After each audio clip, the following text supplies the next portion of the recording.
Welcome to the Politics of Everything. I'm Amber Daines, your host and podcast producer. This is a half hour of power, a podcast dropping every week where I unpack the politics of everything, from money to motherhood, nutrition to narcissism, startups to secularism, the environment, quality, and much, much more. Our guests are seasoned in the field or topic of their choice, even if you've not heard of them yet. This is a non-partisan show. So while I love exploring varied views and get a buzz from a healthy debate of ideas, this is not a purely blue, white, green program. Please subscribe, tune in and enjoy the politics of everything. Emma Heuston is a lawyer, author and entrepreneur, a passionate advocate of work-life balance and the freedom to work from home. Emma is the founder and director of The Remote Expert, a virtual law firm delivering legal services and legal information to online business owners across Australia. I love that her email address has the words tracksuit economy into it, and I'll get to that a bit later. In 2011, Emma was on the traditional corporate law path. She had the great office job in a boutique law firm on the North Shore of Sydney, but a near-death experience changed her views on work-life balance and brought with it the realisation that life is way too short not to do exactly as you please. At 13 weeks pregnant, Emma was given a common anti-nausea drug to help with morning sickness in the ER of a Sydney hospital and had a sudden cardiac arrest as a result of that drug. She was resuscitated and miraculously both Emma and her baby boy, who's now 9, survived. To put it bluntly, Emma says having a baby in Sydney was crap, and it was the reason that Emma and her family moved from Sydney to far northern New South Wales in 2013, well ahead of most of us who've made that tree change. Since then, Emma has worked remotely as a partner in a law firm for a number of years. She said it was great until it wasn't. While it was flexible, the role didn't fulfill Emma's sense of purpose to help other women say, what if, and take the leap to start a business on their own terms. Fast forward a bit to 2018, Emma wrote The Tracksuit Economy, her work from home Bible, and founded The Remote Expert in 2019. And it's gone from strength to strength, helping those with online businesses and assisting people who have businesses that are working from home. Emma has some very interesting views on the overuse of the word scale when it comes to businesses, especially online businesses, and seeks to change that as part of her work. However, lo and behold, that is what we are chatting about today. So welcome to the Politics of Everything, Emma. Thanks, Amber. Lovely to be here. So, little Emma, what were your career ambitions and did you end up doing that? Did you actually watch those 1980s legal shows and think, I need to do that? Or did you land there a little bit in a different format to what you thought you'd be doing? I did actually decide at 13 I wanted to be a lawyer. Before that, I think I'd wanted to be a vet, but I was worried that I'd have to touch snakes and birds and things. So I sort of decided on being a lawyer at 13. And looking back, I don't know if I really understood what it involved. And certainly I qualified in the year 2000. And the job I had then compared to what I do now with clients all around Australia and virtually, it just wasn't happening back then. So it's been a really interesting time to be a lawyer. Absolutely. Obviously, leaving the security of that sort of well-paid law firm job and then making that sea change, as I mentioned, a decade or so before we had the post-COVID tree change, which I have embarked on, it, I guess, must have been liberating and hard in different measures. So how prepared were you to start that first business? And are there any sort of, war stories that you can share about, maybe what you learned early on and maybe some of the things that still work today, 10 years on? So I actually had a bit of a false start. When we left Sydney, I'd registered a domain name and I'd got a website and I was all set to open what I was going to call Heuston Legal and talk about Heuston, we have a problem, that kind of nice. Thing. And then, I was actually offered a job on the border of New South Wales and Queensland, and we just moved up there, and my husband had got permission to work remotely from his job from a branch office, but it was only on probation, and we had a young child, and I took the job. I abandoned that kind of starting a business then. So I sort of worked for, I think, 5 years. The first in a really traditional job, then the next 4 in a remote work environment for a Sydney firm where I was working from home, but I still wasn't my own boss. So I suppose I sort of had that wish for probably about 5 years before I did start. And I don't know whether it was that I had a young child or what it was, a confidence thing. But it got to the point after 4 years in my business that I was kind of like, remote working, that I was just kind of like, no, I have to do it. I actually can't work for anyone else any longer. I just got to do my own thing. So yeah, it was really interesting. My regret is I didn't do it in 2013 when I had intended to. That took, maybe you just had to really Yeah. prove to yourself that that's what you wanted, and you, like you say, you decide you couldn't work for anyone else. Are there some things that, I guess, some even tools and techniques or time-saving things that you still use today that served you well in the beginning when you were maybe in a startup mode? Yeah, I think the use of certain sort of online things. I like to keep things simple though, so I've not used anything really complicated or really kind of automation kind of based other than emails and Is there a things. reason why? Do you find that it's just something else to learn, or you don't need it because of the size of your business? I feel like I don't necessarily need it or to make it complicated for clients. I've been down that journey where I looked for that, but then a lot of my clients with the legal information preferred Word templates instead of automated documents, which was really interesting to learn.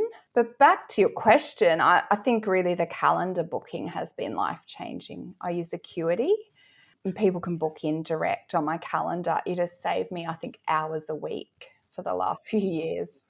Oh, fantastic. Yeah, I bet, just because it's already all out there when you're available and when you're not. So absolutely, I think that's one of the ones most of us use. So the term scale sort of unnerves you. Why is that so? And I guess, what does it mean to you? What's sort of the issue you take with that idea that we use the word scale a lot or too much, particularly in online business? I think we've been using it too much. I think the term itself, I don't necessarily have a problem with it, but I think it's the way it's being used and almost hijacked by influencers. So scaling revenue, it's not just growth. Growth is when you grow your resources and your income, so it's sort of a trajectory. But scaling is, getting more income and profit without necessarily having the cost increases. So it's really seen a move, and I help a lot of people who are in that process. And a lot of them are moving from service-based businesses to one-to-many. But it's been hijacked by influencers a bit and mixed in. And I think the problem is it's become almost interchangeable sometimes when you see it on social media or described in articles online, that it's become about, becoming a 6-figure or 7-figure business, or there's that hustle message mixed in with it, which is really changing, I think, the pure definition of scale. And it gets, I think, a lot of false promises out there in the influencer world. I'm seeing a lot of, interestingly, coaches who are teaching people to create online courses in their own area, sort of really pushing that message about scaling and selling their product, but then people are left without the tools to properly scale their business, or even knowing why they're scaling their business or whether they need to. So I guess that leads to my next question, which is, do you think that online businesses can sort of scale up and succeed no matter what they do and who they are? And I guess from your experience, why do some work better than others? So obviously you've got the legal practice and, other aspects of your business you've built on. But is it vastly different doing that to, say, an online jewelry business or selling some products perhaps rather than services? It is. And I think, you've really got to know your numbers, whether it's any business. And some business, if the demand is not there or you're not getting out to potential clients, then it's going to be really difficult to scale it. And you also need to know what it costs you to run it versus what you get in. E-commerce is very possible to scale, particularly with drop shipping, but that can have its own difficulties. So it's just really knowing your numbers and being a really savvy business person. Yes, you can get lots of great information doing some of these online courses that teach you to scale or make online courses or memberships or online stores, but then you've actually got to apply that knowledge, and you've got to apply it in a way that is successful.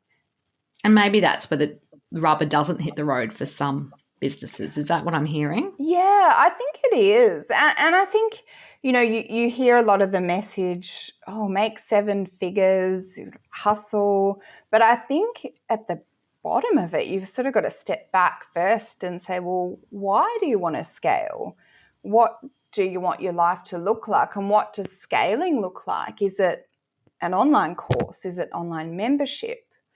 Is it a digital product? Is it an e-commerce store? You've got to sort of work out what it is and why you're doing it. I think that's the first thing. And I guess for some people it'll be money, right? Like it's money and freedom, Sure. I suppose, that brings.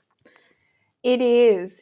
And I think that's the big lure of attraction and work-life flexibility. Because a lot of these businesses you can, I wouldn't say set your own hours, but you are your own boss, which is really helpful to a lot of people, and especially, in times like this where if you can't go into work or you can work from home, it's actually a really good business model to have. Absolutely. So what are some of those mistakes, the common mistakes that you see the online business people you've worked with or you've observed making when they try to scale online, and how can we all get a bit better at this so we don't fall into those traps? So I think, and we were just talking about purpose, I think knowing your why is a good tip. And then having a plan and testing it out as a minimum viable product first is really important. So knowing that, instead of spending a year building an online course, trying to sell it before you build it is really important. Seeing if there's a market out there. So you'd need to test your ideal client and ask them, are people actually interested in buying this? Because there's no point manufacturing 1,000 sausage dog jumpers and they don't sell. I love that example. I wasn't really expecting that. That's very random. And you may have seen a business that specializes just in that, and that's a real life example. Yeah, that's right. It is. And I mean, I have a sausage dog. I'd probably buy one, but there's, you probably couldn't scale a business like that. So you really need to think about, well, how much money do I want to make? How many would I need to sell of whatever I'm selling, whether it's a membership or an online course? What does that customer journey look like? Can I test it? Do I have a test market to see if it's going to work? And how are you then going to build it? So what platforms can you automate some of it? How many people are you going to need to do it?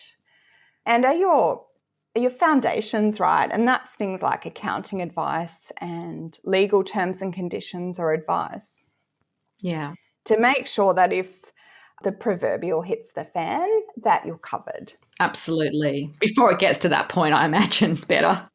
Exactly. And I often talk, I'll sort of have 2 types of clients. I have the really cautious clients who come to me before they start and we do their terms. And then, I'll often then see them when they need the next thing. But then I have the other type who something's happened. They've been riding by the seat of their pants for a couple of years. and then they need the terms. So it's interesting to watch that, definitely. Absolutely. Look, I know you don't have a crystal ball, but I do like to get our experts to think a little bit about what's next, because some of the things you've covered might be quite familiar to people listening today who've tuned in to hear about online business scaling. Where is the future? What's next? Or what are you seeing as a bit of a trend trajectory, or even just some tools and things which you think are going to become indispensable to make this work in the future? I'm seeing a lot of online memberships. I've actually just finished reading The Automatic Customer by John Warrillow, where he talks about 9 specific types of memberships. And I can see that in a lot of my clients. And that's, I suppose, the holy grail of an online product, a monthly recurring income. Because if you want to sell your business, then that makes it far more valuable. So I think the membership model will creep up. But having said that, I don't know if it's right for every industry. So it'll be people seeing where they fit within that. I also think we'll see a lot more online product subscriptions. So if you think about the toilet paper crisis of 2020 and now 2020. Oh, one day we're going to look back at that and go, remember that time that people were like fighting each other for toilet paper? Yeah, well, that, funnily enough, that there's a couple of companies, so Who Gives a Crap and Flushed Eco, who have grown hugely during this time with subscription toilet paper. And I who knew, would have thought that's a thing, right? yeah, Because most people don't think about it until they yeah. need it. And we had friends on the Central Coast who already subscribed, and they were handing out rolls to friends and family Early members adopters. But that's the thing. No one would have thought, oh, that's a great idea. But No. it turns out it is. And I think a lot of things are a great idea. I think we will go online with offices and retail a lot more. And people are just, now they've got no choice in various parts of Australia for the moment, but they probably will, find things they like doing online and stick with that. Absolutely. Habit forming, really, isn't it, too? Once you sort of have adopted that way of, set and forget perhaps with your toilet roll subscriptions or becoming a member of groups, you might not then go traditional networking or other things that you might have done in the past because, it's all online now. So, yeah, I can see that being very viable for people.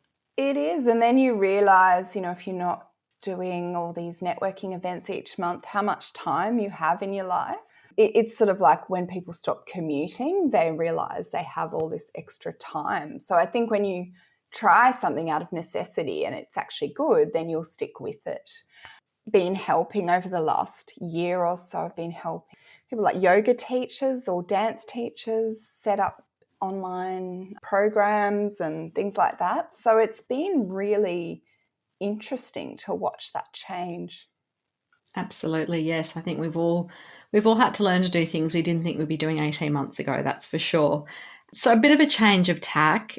Who would be your sort of top 1 and 2 mentors, not just in business, but in life, and why have they made such an impact on you? I really like Brené Brown's sort of straight talking way of things. I think she's really admirable. And just that whole, just letting it all hang out about authenticity. And for me, with a business that's online, marketing online, it's been a really good way to sort of have a middle-aged woman like myself putting it out there and putting it out there honestly. I think we do see a lot of highlight reels online. And yes, we don't all post about our bad days, but it's refreshing to see honest people. And I think that's what she brings to the arena. So a favourite book, song or film, and why? And I'm always very interested to see what people say because people often surprise me. I really like Muriel's Wedding. I actually grew up right near the town that Porpoise Spit is based on. So for me... I don't know why I'm laughing. As soon as you said Porpoise Spit, I couldn't help but laugh. I know. And a lot of, I don't know, is sort of see yourself a bit in Muriel and actually a lot of the people in there, I could have gone to high school with some of her sort of nasty friends like Chook and Tanya, and yeah, so that for me was quite good. That sort of getting that confidence and learning who she was. I think that's definitely stuck with me as my favourite film. Excellent. Final takeaway message for anyone trying to navigate the politics of scaling an online business. First of all, look at whether it's growth you want or whether you do want to scale. And if you want to scale, look at a really achievable way to do it. And I think, for goodness sake, test it first before you spend a lot of time or money with something that doesn't work. Just get out there, see if there's a need for it, build something. It doesn't have to be perfect, but it should be tested before you then refine it and scale.